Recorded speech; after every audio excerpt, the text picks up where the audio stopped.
Setelah tadi kita bisa undang pengguna ya, kita udah tambahkan Pak Budi di sini ya. Kita akan masuk ke konfigurasi pipeline transaksi ya.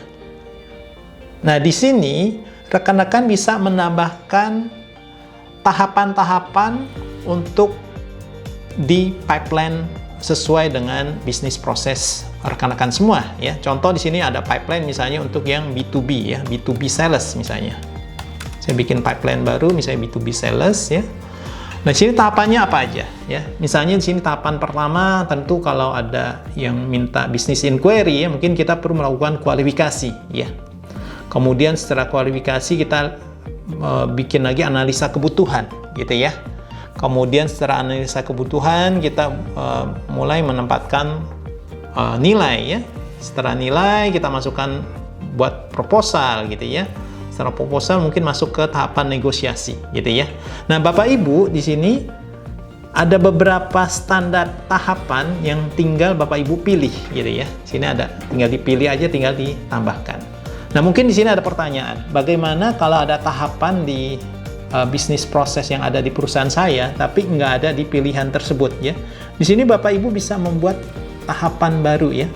Contoh di sini mungkin setelah negosiasi kita perlu ada approval misalnya ya. Sini saya buat tahapan baru, nama approval ya. Tinggal klik aja.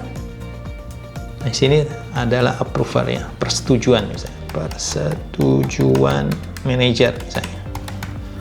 Ini untuk ke tahapan kemungkinan menangnya mungkin kalau ada persetujuan masuk ke 60% gitu ya. Masuk ke open pipeline. Seperti ini ya. Terlihat ada persetujuan manajer ya. Setelah itu mungkin adalah close won ya. Menang gitu ya. Ini saya buat lagi tahapan baru, close won. Close won. Ya, ini 100%.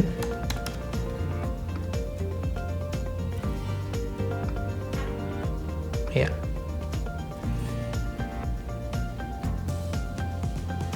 Kemudian yang terakhir mungkin adalah close loss ya. Sini saya juga buat tahapan baru, loss ya. Jadi mungkin ada dua pilihannya, close won atau close loss seperti ini. Ya, ini juga 100%. Ini masuk kategori loss ya. Oke, seperti ini. Kemudian kita simpan ya, kita bikin ini sebagai default. Nah, tentu di Soho CRM rekan-rekan bisa menambahkan lebih dari satu pipeline ya. Misalnya rekan-rekan juga punya pipeline untuk kategori yang lain ya. Ini rekan-rekan bisa tambahkan. Di sini contoh saya udah ada dua pipeline ya, satu untuk B2B sales, satu untuk yang standar pipeline. Ya. Yang standar ini lebih panjang tahapannya ya. Oke, ini untuk tahapan kedua settingnya. Berikutnya kita akan masukkan ke setting berikutnya, yaitu menghubungkan dengan email Anda ya. Di sini kita klik hubungkan dengan email Anda. Nah, di Soho CRM ini rekan-rekan bisa mengintegrasikan dengan email yang ada di perusahaan ya. Di sini saya tinggal klik memulai ya. Ini pilihannya ada banyak ya rekan-rekan. Kalau lihat di sebelah screen ini, kita bisa integrasikan Soho CRM dengan Soho Mail misalnya. Tapi nggak usah takut, misalnya rekan-rekan tidak memiliki Soho Mail ya, rekan-rekan bisa juga integrasikan Soho CRM dengan Gmail ya, atau dengan Yahoo Mail, atau dengan Outlook gitu ya, Office dan lain sebagainya ya. Di sini contoh saya mau integrasikan dengan Gmail saya ya. Nah, untuk integrasi dengan email, memang ini ada 3 pilihan ya. Ada yang memakai IMAP, atau dengan POP, atau yang terbaru dengan API ya. Di sini saya pilih yang pakai IMAP aja ya. Saya tinggal klik konfigurasi ya.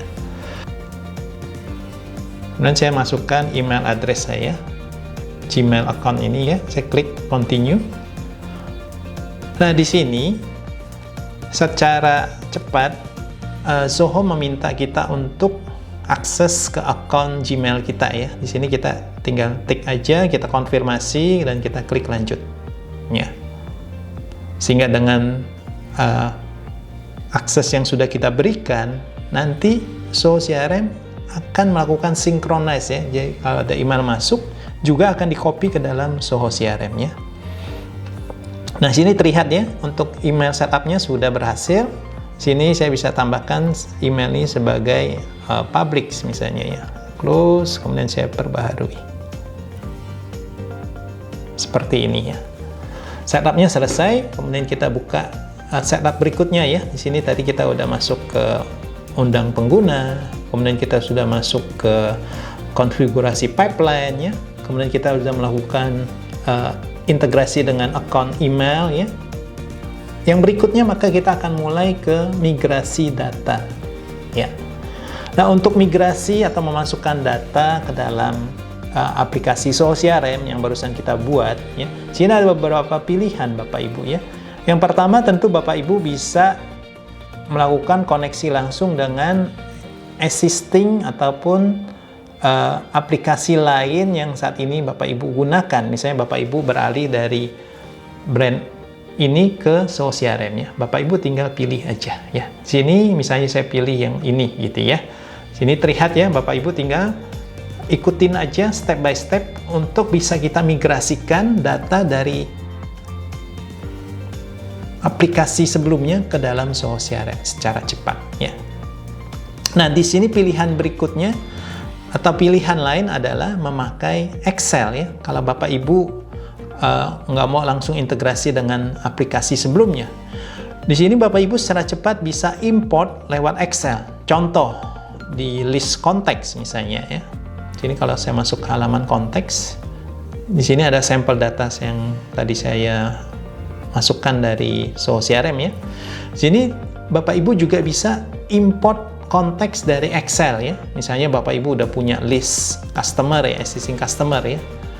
Nah, sini Bapak Ibu secara mudah bisa download Excel template yang ada dari Soul CRM ya. Tentu di masing-masing modul ini punya template Excel masing-masing ya. Misalnya kalau Bapak Ibu mau import nanti untuk account ya, untuk B2B gitu ya, Bapak Ibu harus download Excel template yang dari modul account ya. Jadi tinggal klik aja, download, kemudian tinggal copy paste ke template Excel ini, kemudian tinggal di-upload ya. Nah, sekali upload nih Bapak Ibu bisa upload sampai dengan 5.000 konteks atau 5.000 accounts atau 5.000 leads ya, seperti itu ya. Oke, itu adalah basic setup untuk di Soul CRM ya. Sekarang kita akan masuk ke setup yang lebih advance ya, yaitu untuk menambahkan custom ya, custom field, custom modul dan lainnya gitu ya. Kita akan mulai dari leads misalnya. Kita akan mulai dari leads ya. Ini contoh di modul leads ya. Kalau kita buka salah satu leads ya, di sini contoh ada Bapak Christopher ya. Nah, ini adalah halaman standar yang dari Soul CRM untuk leads ya. Di sini untuk leads udah ada email field ya, telepon, ponsel, kemudian ada gelarnya, ada nama perusahaannya ya. Nah, di sini tentunya Bapak Ibu bisa juga mengcustom ya tampilan standar dari halaman leads ya. Bagaimana cara mengcustomnya ya? Misalnya nih, sini saya mau menambahkan field baru gitu ya, bidang atau field baru ke dalam halaman leads ya. Ini Bapak Ibu tinggal klik edit ya. Sini tinggal klik edit ya. Kemudian klik sekali lagi edit tata letak halaman yang ada di sebelah kiri atas ya. Nanti begitu masuk ke halaman editor seperti ini, di sini pun Bapak Ibu udah diberikan email tutorialnya ya. Sini ada video tutorialnya ya. Ini saya lewati aja. Nah, ini akan masuk ke page editor seperti ini ya. Untuk di halaman leads ya, ini standar field-nya seperti ini ya. Nah, ini ada beberapa hal yang Bapak Ibu bisa lakukan di page editor ini ya. Yang pertama, tentu bisa merubah posisi ya. Misalnya di sini terlihat ya, nama perusahaan ada di sebelah kiri, halaman paling atas gitu ya. Misalnya saya mau rubah nih, nama perusahaan saya mau taruh di sebelah baris kedua misalnya seperti ini ya, bisa ya. Kemudian nama leads-nya saya masukkan ke paling atas, nama depan, nama belakang, nama perusahaan di sebelah sini, kemudian mungkin nomor handphone ya, nomor handphone, ponsel saya mau taruh di posisi ketiga ya, baris ketiga seperti ini ya, fax. Nah, di sini selain merubah posisi, Bapak Ibu juga bisa menghapus ya field yang tidak dibutuhkan. Contoh fax, mungkin fax saat ini sudah tidak banyak dipakai ya. Ini saya bisa hapus bidang ya. Jadi field-field yang tidak kita butuhkan lagi kita bisa hapus ya. Ya, yang pertama bisa kita rubah posisinya, yang kedua kita bisa hapus ya. Yang lain misalnya adalah Twitter, mungkin ini nggak perlu ya, saya hapus ya. Twitter saya bisa hapus ya. Skype ini juga saya nggak perlu, di Indonesia nggak terlalu ya, ini saya bisa hapus ya. Oke, berikutnya adalah kita juga bisa menambahkan. Jadi kalau tadi bisa merubah, menghapus, kemudian yang berikutnya bisa menambahkan bidang baru ya, atau field baru. Kalau Bapak Ibu lihat ya, sebelah kiri ini ada tipe-tipe feed yang bisa kita tambahkan ke halaman leads ya. Ini tipenya ada banyak ya, ada yang free text ya, baris tunggal, ataupun free text yang multi baris gitu ya. Ada yang tipe bidangnya atau field email, ada field tanggal ya, field number ya, nomor, juga ada field misalnya lookup, field formula, dan lain sebagainya ya.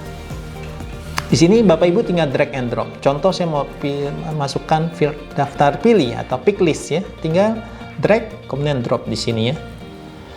Misalnya di sini adalah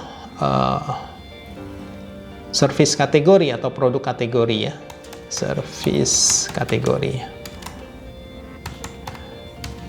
Saya bisa tambahkan misalnya ini yang pertama adalah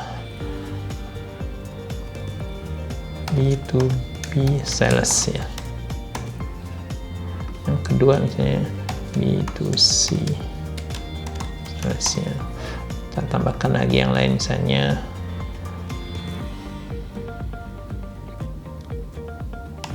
service.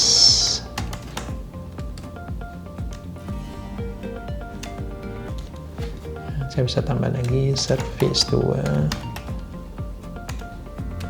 dan seterusnya ya. Di sini tentu bisa kita tambahkan juga default value ya. Misalnya ini default value-nya ada B2B. Kemudian untuk feed baru ini saya juga mau otomatis juga akan ditambahkan ke modul yang lain. Misalnya juga otomatis ditambahkan ke modul account, ke modul contact, dan ke modul opportunity ya. Ini secara cepatnya. Jadi kita nggak perlu buka modul account kemudian kita tambahkan lagi secara manual ya. Kita tinggal tik aja yang ada di sini ya. Dan kita klik selesai ya. Kemudian kita klik simpan ya. Seperti ini ya. Nah, nanti tentunya Bapak Ibu bisa melakukan edit untuk semua modul ya. Ada fitur untuk secara cepat Bapak Ibu bisa menambahkan atau mengurangi atau merubah susunan di semua modul yang ada. Misalnya ke konteks ini juga nanti ada fitur untuk bisa diedit ya, seperti itu. Oke, sekarang kita akan lihat bersama begitu sudah kita edit. Kalau kita buka modul leads lagi, di sini ada penambahan ini ya. Ini yang tadi barusan saya tambahkan ya. Jadi sekali lagi di Soho CRM Bapak Ibu bisa secara cepat merubah, menambahkan atau menghapus bidang-bidang yang tidak diperlukan ya. Ini fully customized, bisa dilakukan secara mandiri ya. Seperti ini. Oke, berikutnya kita akan masuk ke tampilan ya. Di sini kalau saya kembali ke modul leads ya.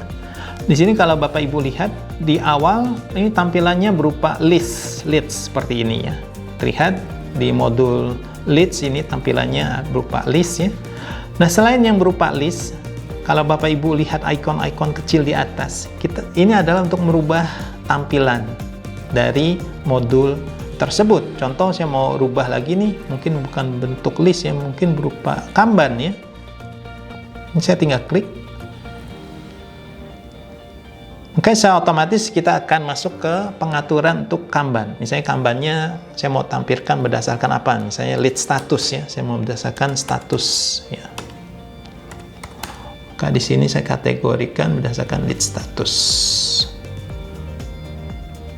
Kalau ada jumlah berdasarkan pendapatan misalnya seperti itu ya.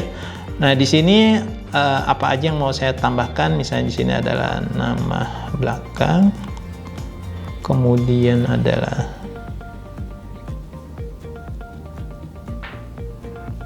mungkin kota ya, saya masukkan kotanya, kemudian saya mau masukkan juga lead status, jumlah karyawan atau industri ya, seperti ini contoh ya. Saya klik simpan. Nah, sekarang saya ada tampilan yang kedua ya. Di sini terlihat tampilannya adalah secara Kanban ya, seperti ini ya.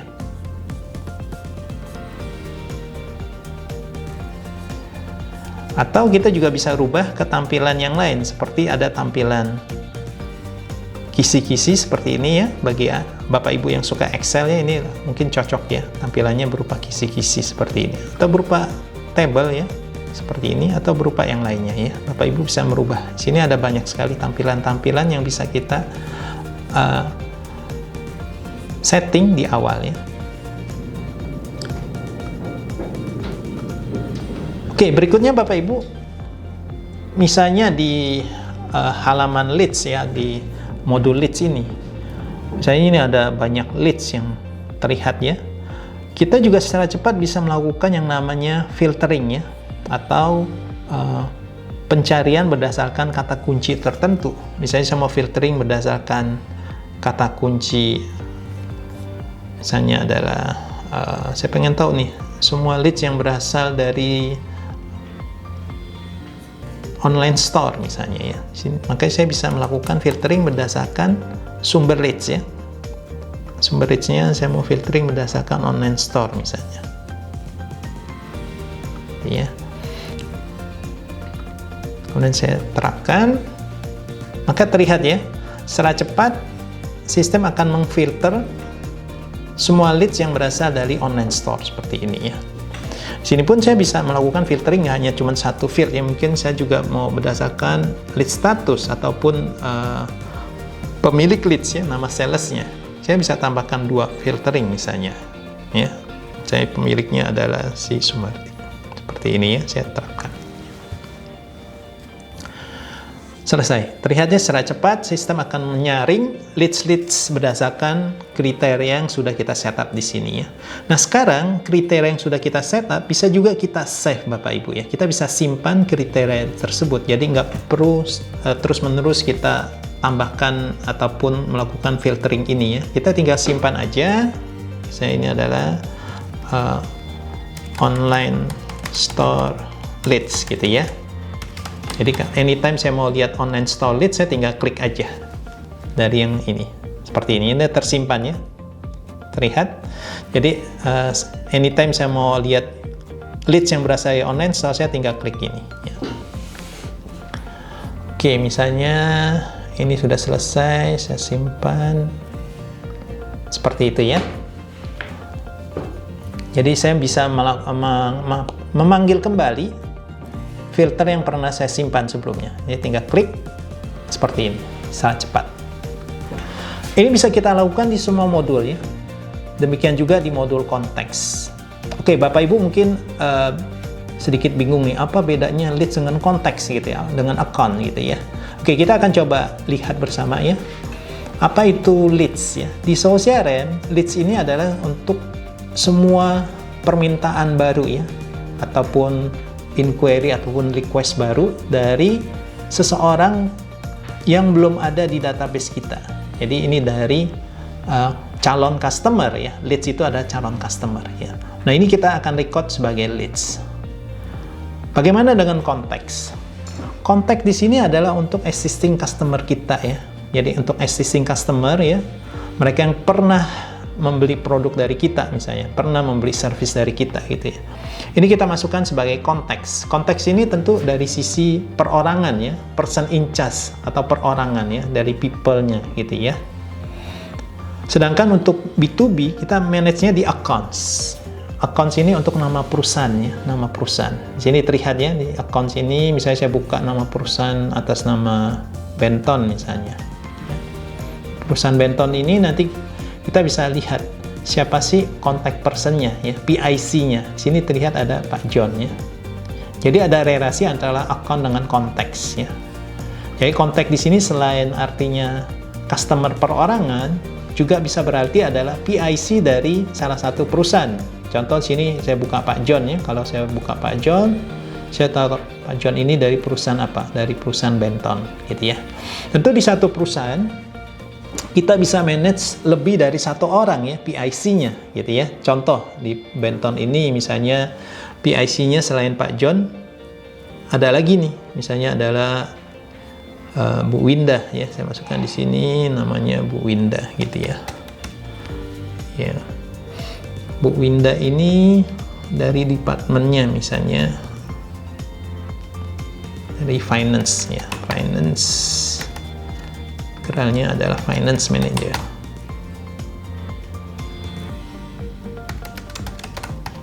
Seperti ini, kita simpan ya.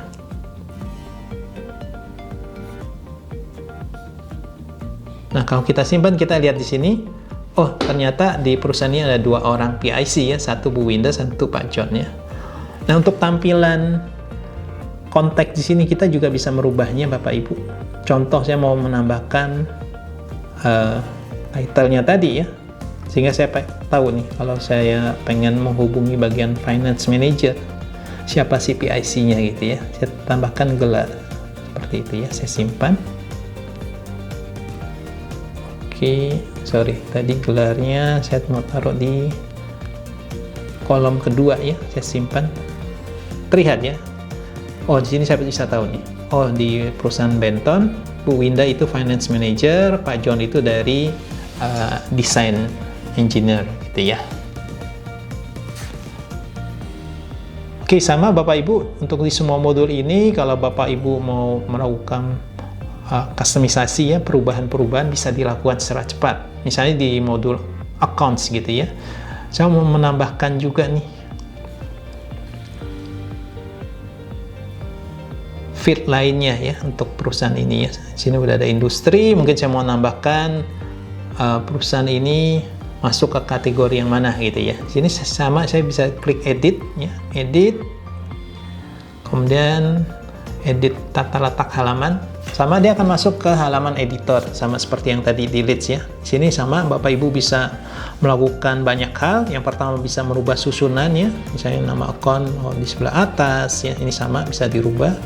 Bisa remove yang tidak dibutuhkan, misalnya di sini juga saya nomor fax saya mau hapus ya, gitu ya. Kemudian bisa ditambahkan juga ya. Sama di sini saya mau menambahkan yang lain, misalnya untuk ini saya mau menambahkan alamat ya, ataupun misalnya mata uang gitu ya, boleh ya, mata uang bisa saya tambahkan di sini ya. Saya perusahaan ini dia transaksinya memakai mata uang apa gitu ya, sini saya bisa tambahkan ya. Transaksi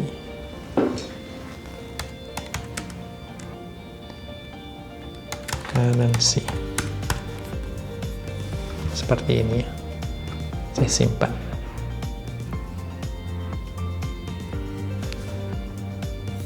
Oke, begitu saya simpan, Bapak Ibu akan lihat secara real time ya, sudah ada penambahan field tersebut atau bidang tersebut ya. Sekarang saya buka lagi, terlihat ya.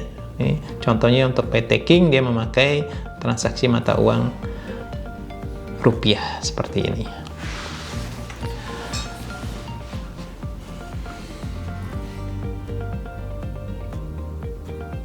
Baik, cara saya demikian Bapak Ibu untuk beberapa setting awal ya. Nah, di sini tadi Bapak Ibu udah lihat bersama bagaimana cara kita melakukan setting mulai dari registrasi ya, ataupun kita daftar ke Zoho CRM account yang baru gitu ya. Kemudian juga mulai dari setting untuk bisnis nama perusahaan gitu ya, alamatnya. Kemudian kita juga melakukan setting untuk user role, user profile ya. Kemudian masuk ke setting terkait user ya, kita bisa tambahkan user.